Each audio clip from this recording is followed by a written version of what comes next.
பிரிந்த கணவன் மனைவி ஒன்று சேர கணவன் மனைவி வசியம், தொழில் வசியம், மாந்திரிகம் சம்பந்தப்பட்ட அனைத்து பிரச்சனைகளும் சவால் விட்டு தீர்க்கப்படும். தொடர்புக்கு 9385616574.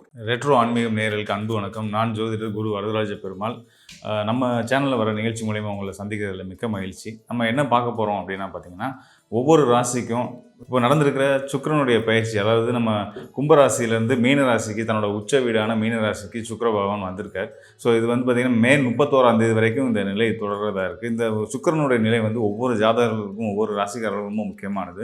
ஏன்னா சுகபோகங்களையும் வாழ்வியலுக்கு ஆன அனைத்து வசதி வாய்ப்புகளையும் இன்பங்களையும் கொடுக்கக்கூடிய ஒரே கிரகம் யாருன்னு கேட்டிங்கன்னா சுக்கிரன் தான். அதே நிலையில் வந்து தன்னோட பகையாளர்களுக்கு பகை ராசிக்காரர்களுக்கு இவரை போல் வந்து ஒரு கடுமையான ஒரு துன்பங்களை கொடுக்கக்கூடியவரை நம்ம பார்க்க முடியாது. இந்த மாதிரியான மிக முக்கியமான ஒரு பலன்களை கொடுக்கக்கூடிய அந்த சுக்கிரனோட நிலை ஒவ்வொரு ராசிக்காரர்களுக்கு எப்படி இருக்குன்ற பற்றி பார்க்க போகிறோம்.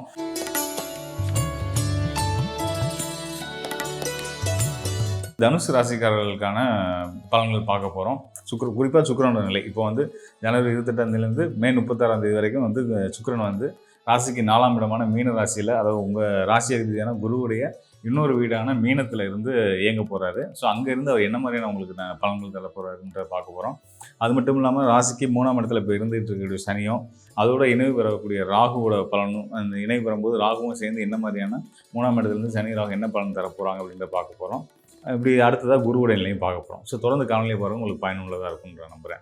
அதாவது தனுசு ராசி அப்படின்னு எடுத்துக்கிட்டீங்கனாலே வந்து பார்த்திங்கன்னா, காலபுருஷனுக்கு பாக்கியஸ்தானத்துக்கு அதிபதினா யாருன்னு கேட்டிங்கன்னா 9ஆம் இடத்து அதிபதி யாருன்னு பார்த்தீங்கன்னா தனுசு ராசி தான். இந்த தனுசு ராசி அப்படின்றது வந்து காலபுருஷனுக்கே பாக்கியாதிபதியாக வரதுனால வந்து தனுசு ராசியில் ஒரு குழந்தையோ, ஒரு லக்னத்தில் ஒரு குழந்தையோ, ஒரு குடும்பத்தில் இருக்காங்க அப்படின்னா அந்த குழந்தை பிறந்த யோகத்தின் அடிப்படையில் அந்த குடும்பத்துக்கே பெரிய விருத்தி ஏற்படும்.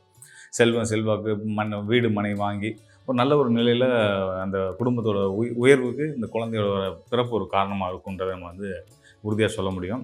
அந்தளவுக்கு சிறப்பு பெற்ற ஒரு தனுசு ராசிக்காரர்களுக்கு கிரக சூழல்கள், கோச்சார நிலைகள் என்ன மாதிரி இருக்குது அப்படின்னு பார்க்கும்போது இந்த சுக்கிரனை நம்ம முக்கியமாக எடுத்துக்க வேண்டியது இருக்குது. ஏன்னா சுக்கிரன் வந்து பார்த்திங்கன்னா ராசிக்கு 6-11 கிரகம். குறிப்பாக உங்கள் ராசி அதிபதியான வியாழனுக்கு நேர் முரணான கிரகம். உங்கள் ராசி அதிபதி வந்து தேவகுரு அப்படின்னா இந்த சுக்கிரன் வந்து அசுரகுரு. தேவர்களுக்கெல்லாம் குருவாக இருந்து வழிகாட்டக்கூடியவர் யார்? வியாழன். அவரோட ஆதிபத்தியத்தில் பிறந்தக்கூடிய தனுசு ராசிக்காரர்களுக்கு உங்களுக்கு எதிர்நிலையில் இருக்கக்கூடிய அசுரர்களுக்கு குருவாக இருந்து வழி நடத்தக்கூடிய இந்த சுக்கிரன் வந்து என்ன மாதிரியான பலன்களை கொடுக்க போகிறாரு அப்படின்னு பார்க்க போகிறோம். குறிப்பாக வந்து இந்த 4ஆம் இடம்ன்றது பார்த்திங்கன்னா சுக்கிரன் உங்கள் ராசிக்கு 4ஆம் இடம் அப்படின்றது வந்து சுக்கிரன் உச்சம் பெறக்கூடிய மீன ராசியாக வருது. அந்த மீன ராசியும் உங்கள் ராசி அதிபதியான குரு பகவானோட வீடு தான். உங்கள் ராசி அதிபதி குரு பகவானோட வீட்டில் தான் உங்கள் பகை கிரகமான சுக்கிரனும் உச்சம் பெறுறாரு. ஸோ இது ஒரு இயற்கையோட ஒரு அழகான ஒரு முரண் நம்ம அப்படி எடுத்துக்க முடியும். அது போக வந்து பார்த்திங்கன்னா இந்த சுக்கிரன் வந்து எங்கேருந்து, அதாவது அவரோட செயல்கள், அவரோட பார்வை வந்து உங்களோட தொழில் ஸ்தானத்துக்கு கிடைக்க போகுது. சுபிச்சகாரகம்னு சொல்லுவோம். சுக்கிரன் வந்து என்ன தான் பகை கிரகமாக இருந்தாலும் அவர் தான் சுபிச்சகாரகன். அவரோட அதிபதியாக வரக்கூடிய தெய்வம் வந்து மகாலட்சுமி. இப்போ பரிபூர்ணமாக செல்வத்துக்கு அதிபதியாக நம்ம சொல்லக்கூடிய மகாலட்சுமியோடைய அமைப்பில் வரக்கூடிய அந்த சுக்கிரன் வந்து இப்போ 4ஆம் இடத்துல இருக்கிறது கேந்திர ஸ்தானத்தில் இருக்கிறதா அர்த்தம். 6-11 அதிபதியாக வந்து அவர் வந்து கேந்திரஸ்தானம் வர்றாரு அப்படின்னா வந்து உங்களுக்கு வந்து இதனால் வரைக்கும் கடன் சார்ந்த விஷயங்களில் கீழே விழுந்து தான் பார்த்துருப்போம் பலர். நீங்கள் எந்திரிக்க போகிறீங்கன்னு அர்த்தம். உங்களோட கடன் சிக்கலில் இருந்தும் இல்லை புதுசாக வங்கி கடன்கள் வாங்கி அது மூலயமா நீங்கள் உங்களோட நிலையை உயர்த்திக்க போகிறீங்க, தொழில் சார்ந்த வளர்ச்சி எடுத்துக்க போகிறீங்க அப்படின்றதுக்கான பொருளாகவும் இந்த 6ஆம் இடத்து அதிபதி 4ஆம் இடத்துல கேந்திரத்துக்கு வந்து உச்சம் பெறதை நம்ம எடுத்து பார்க்க முடியும். அதுபோல் லாபஸ்தானத்துக்கு அதிபதி அவர் தான். தனுசு ராசிக்கு 11ஆம் இடமான துலா ராசியோட அதிபதியாகவும் சுக்கிரனே வர்றதுனால லாபஸ்தானமாக அது இருக்கிறதுனால அந்த லாபஸ்தான அதிபதி கேந்திரஸ்தானம் ஏறுறது எல்லா வகையிலையும் உங்களுக்கு வந்து லாபத்தை கிடைக்க செய்யும். ஒவ்வொரு நாளும் உங்கள் வாழ்க்கையில் இனிமேல் முன்னேற்ற காலம் அப்படின்ற மட்டும் நீங்கள் மனசை உறுதியாக வச்சுக்கோங்க. அதை சொல்லிவிட்டு உங்களுடைய இப்போ இருக்க சனியோட நிலை வந்து கும்பராசியில் தொடர்ந்துட்டுருக்காரு. கும்பராசியில் இருக்கக்கூடிய சனிக்கு ராகுவும் இணைவு பெற போகிறாரு. ஸோ இந்த சனி ராகு 3ஆம் இடத்துல இருக்காங்களே, இது தொந்தரவா அப்படின்னு பார்த்தீங்க அப்படின்னா பயப்பட வேண்டியதில்லை. கும்பராசி உங்கள் ராசிக்கு 3ஆம் இடமாக வருது. 3ஆம் இடத்துல சனி வந்து சொந்த வீடாகவும் வந்துடுது. ஸோ சொந்த வீட்டில் சனி 3ஆம் இடத்துல, ராகுவும் 3ஆம் இடத்துல அப்படின்னும் போது வந்து அசுபர்கள் வந்து 3-6-11 இருக்கும்போது மிக நல்ல யோக பலன்களை செய்வாங்க. உபஜய ராசி நம்ம வெற்றிக்கு உதவக்கூடிய செயல்களை செய்வாங்க அப்படின்ற அடிப்படையில் சனி ராகுவும் உங்களுக்கு மிக நல்ல உன்னதமான பலன்களை கொடுக்க போகிறாங்க. தொழில் சார்ந்தும் சரி, உங்களுடைய எடுத்துகிட்டு இருக்க முயற்சிகள்லையும் சரி, உங்களோட பயணங்கள்லையும் சரி, உங்களோட உறவு சார்ந்த விஷயங்கள் இருக்க ஒரு சிக்கலெல்லாம் தீர்றதுக்கும் இந்த சனி ராகுடைய அனுகிரகமும் ரொம்ப பரிபூர்ணமாக உறுதுணையாக இருக்குன்றதை நம்ம தெரிஞ்சுக்க முடியும். அதுபோக வந்து மே 11 6ஆம் இடத்துல இருந்து ராசிக்கு 6ஆம் இடமாக இதனால் வரைக்கும் மறைவு ஸ்தானத்தில் இருந்து இருக்கக்கூடிய குரு வந்து உங்கள் ராசி அதிபதி குரு வந்து ராசிக்கு 7ஆம் இடமான மிதுன ராசிக்கு போக போகிறார். குருவுடைய பார்வை உங்கள் ராசிக்கே கிடைக்குது. ஏழாம் பார்வை ராசிக்கு குருவுடைய பார்வை கிடைச்சிருது. இது ஒரு சிறப்பான ஒரு விஷயம். குரு பார்வை கிடைச்சிச்சுனாலே எவ்வளோ சங்கடங்கள் இருந்தாலும், எவ்வளோ பிரச்சனைகள் இருந்தாலும் அதெல்லாம் வந்து விடுபட்டு ஒரு ஒரு ஆரோக்கியமான ஒரு ஒரு வளர்ச்சி பாதையில் நீங்கள் பயணிக்க போகிறீங்க. தன்னம்பிக்கை கூட போகுது அப்படின்றதெல்லாம் அர்த்தமாக நம்ம எடுத்துக்க முடியும். ராசிக்கு மட்டும் குருவோட பார்வை இல்லாமல் ராசிக்கு லாபஸ்தானமான 11ஆம் இடத்துக்கும் குருவோட பார்வை கிடைக்குது. அந்த 11ஆம் இடத்து அதிபதி தான் உங்களுக்கு வந்து 4ஆம் கேந்திரத்தில் உச்சம் பெற்றிருக்கக்கூடிய சுக்கிரனாக இருந்துகிட்டு இருக்காரு. ஸோ அந்த சுக்கிரனோட வீடான இந்த 11ஆம் இடமான துலா ராசிக்கும் குருவோட பார்வை கிடைக்கிறதுனால உங்கள் மூத்த சகோதரர்கள் வழியில் ஆதாயங்கள், எல்லா வகையிலுமே ஆதாயங்கள் அப்படின்றத நம்ம வந்து தெரிஞ்சுக்கலாம். அது மட்டும் இல்லாமல் அந்த சுக்கிரன் வந்து இருக்க மீன ராசியில் இருக்கக்கூடிய சுக்கிரனுக்கு குரு கேந்திரத்தில் தான் இருக்க போகிறாரு மே 11க்கு பிறகு இருந்து. ஸோ இதுவும் ஒரு நல்ல நிலை தான்.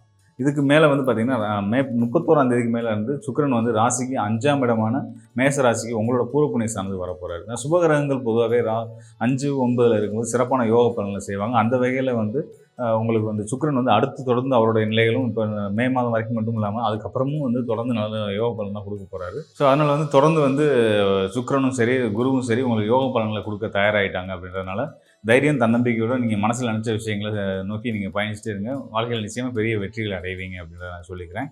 அதே மாதிரி உங்கள் நண்பர்களாலேயும் வெளிநாட்டு பயணங்கள்னாலையும் மூலியமாகவும் பெரிய பெரிய வெற்றிகளை நீங்கள் அடைய போகிறீங்க அப்படின்றத நீங்கள் தெரிஞ்சுக்கங்க. இந்த சுக்கிரன் தான் வந்து இந்த ட்ராவல், டூரிசம் இந்த மாதிரியான துறைகளுக்கு அதிபதியாக இருந்துகிட்ருக்காரு. அதே மாதிரி இந்த ஆகாய பயணங்களை குறிக்கக்கூடிய ஸ்தானத்தில் இருக்கக்கூடிய சனியும் உங்களுக்கு அதுக்கு உறுதுணையாக இருந்துகிட்ருக்காரு. குருவோட அருளால், குருவோட பார்வையில் இருந்தக்கூடிய இந்த சனி ராகுடைய காலம் வந்து உங்களுக்கு நிறைய பயணங்களை கொடுக்கும். அந்த பயணங்கள் மூலிமா மிக மிக பெரிய பெரிய வெற்றிகளை அடைய போகிறீங்க அப்படின்றத நம்ம தெரிஞ்சுக்க முடியும். ஸோ நம்ம முன்னாடியே சொன்ன மாதிரி இந்த சனி பயிற்சி, சனி ராகு நிலைகள் மட்டும் இல்லாமல் சுக்கிரனோட நிலை, குருவோட நிலை, இதெல்லாம் இந்த ஆண்டு முழுதும் உங்களுக்கு சிறப்பான யோக பலன்களை கொடுத்து வந்துட்டு இருக்கிறதுனால இந்த ஆண்டு மட்டும் இல்லாமல் அடுத்தடுத்து வரக்கூடிய காலங்களும் உங்களுக்கு வந்து நல்ல யோக காலமாக இருக்கும் அப்படின்றத வந்து நான் உங்களுக்கு தெளிவுபடுத்திக்கிறேன். அதே நேரத்தில் தனுசு ராசிக்கு இந்த சனி வந்து 3ஆம் இடத்துல இருக்கிறது, அந்த சனியோட ராகு சேர்றது அப்படின்றதெல்லாம் வந்து பார்த்தீங்கன்னா சனி யார் அப்படின்னா உங்களுக்கு வந்து 3ஆம் இடத்து அதிபதி மட்டும் கிடையாது. தனுசு ராசிக்கு 2ஆம் இடத்து அதிபதியாக வந்து சனி தான் வந்துட்டு இருக்காரு. 2ஆம் இடம் வந்து தனஸ்தானம், குடும்பஸ்தானம், வாக்குஸ்தானம்னு சொல்லுவாங்க. இந்த தனஸ்தான, குடும்பஸ்தான, வாக்குஸ்தான அதிபதியான சனி பகவானுக்கு சனி வந்து 3ஆம் இடத்துக்கான தன்னோட சொந்த வீடான இன்னொரு வீடான கும்பராசியில் போய் அமர்ந்திருக்காரு.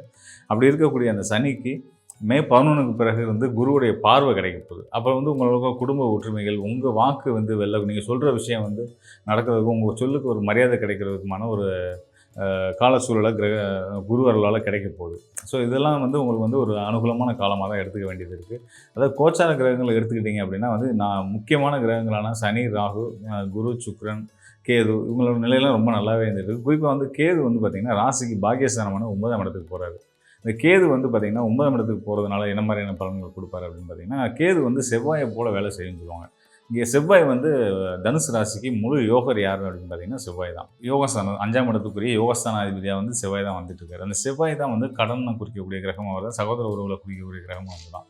அப்படிப்பட்ட செவ்வாயை போல் இயங்கக்கூடிய நிழல் கிரகமான கேது வந்து பாக்கியஸ்தானமான 9ஆம் இடத்துல இருக்கும்போது வந்து சின்ன சின்ன தடைகளை கொடுத்தாலும் அந்த ஒவ்வொரு தடைகளும் உங்கள் வாழ்க்கையில் உங்களை அடுத்த கட்டத்துக்கு உயர்த்தும் அப்படின்றத வந்து நம்ம வந்து உறுதியாக சொல்லலாம். பொதுவாகவே கேது வந்து ஞானகாரன்னு சொல்லக்கூடியதுனால வந்து அவரோட காலங்கள், அவருடைய தொடர்புடைய காலங்கள் இப்போ வந்து ராசிக்கு 9ஆம் இடம் தொடர்புடைய காலம்தான். ராசியில் வந்து ராசிக்கு 9ஆம் இடத்துல கேது வர்றாரு அப்படின்னா நிச்சயமாக வந்து சுப நிகழ்வுகள், வீட்டில் வந்து தடைபட்டு இருக்கக்கூடிய, முயற்சி எடுத்து தடைபட்டுகிட்டே இருக்கக்கூடிய சுப காரியங்கள், வீடு மனை கட்டுறது, வீடு வாங்குறது, கட்டுறது, ப்ளஸ் வந்து திருமணம், இந்த மாதிரியான சுப நிகழ்ச்சிகளுக்கான ஒரு அற்புதமான காலம். கண்டிப்பாக வந்து சந்திரமங்கல யோகம்னு சொல்லுவோம். அதை கேது சந்திரன், கேது செவ்வாய் தொடர்புன்றது வந்து சந்திரமங்கல யோகம். சந்திரமங்கல யோகம் அப்படின்னாலே வந்து சுபகாரியங்கள் முன்னின்று நடத்தக்கூடிய ஒரு பொறுப்பெடுத்து நடத்தக்கூடிய ஒரு சூழலையும், வீடு மனை வாங்கக்கூடிய யோகங்களையும் கொடுக்கக்கூடிய ஒரு காலம். ஸோ சனியாலையும் சரி, ராகுவாலையும் சரி யோகத்தை அடையக்கூடிய அதே நேரத்தில் உங்களுக்கு கேதுவும் உறுதுணையாக இருக்காருன்றது வந்து ரொம்ப சிறப்பான விஷயம். அதுபோக சுக்கிரன், சுபகிரகம் சுக்கிரன், நம்ம முன்னாடியே சொன்ன மாதிரி சுக்கிரன் வந்து உங்களுக்கு 4ஆம் இடத்துல உச்சம் பெற்று சுகபோகங்களை அள்ளி கொடுக்க போகிறாரு. வண்டி வாகன யோகம், வீடு மனை யோகம், இது எல்லாமே கொடுக்கக்கூடிய ஸ்தானத்தில் அவர் இருக்கார். ஆரோக்கியம் மேம்படுறதுக்கும் சுக்கிரனுடைய நிலை நல்லா இருந்துகிட்ருக்கு. மேற்படிப்பு, கல்வி, அடுத்த படித்து முடிச்சுட்டு வேலைக்கு போய்ட்டுருக்கவங்க அடுத்ததாக வேறு எதாவது படிக்கணும்னு முயற்சி பண்ணிங்கன்னா அதுக்குமான ஒரு அனுகூல காலமாக இந்த சுக்கிரன் 4ஆம் இடத்து சுக்கிரன் வந்து உங்களுக்கு உதவுற நிலையில் இருந்துகிட்ருக்காரு. குறிப்பாக உங்களுடைய ராசி அதிபதி குரு பகவான் அவருடைய பார்வையை கொடுக்க போகிறாரு. இதுக்கு மேலே வேறு ஒரு சிறப்பு நம்ம எதிர்பார்க்க வேண்டியதில்லை.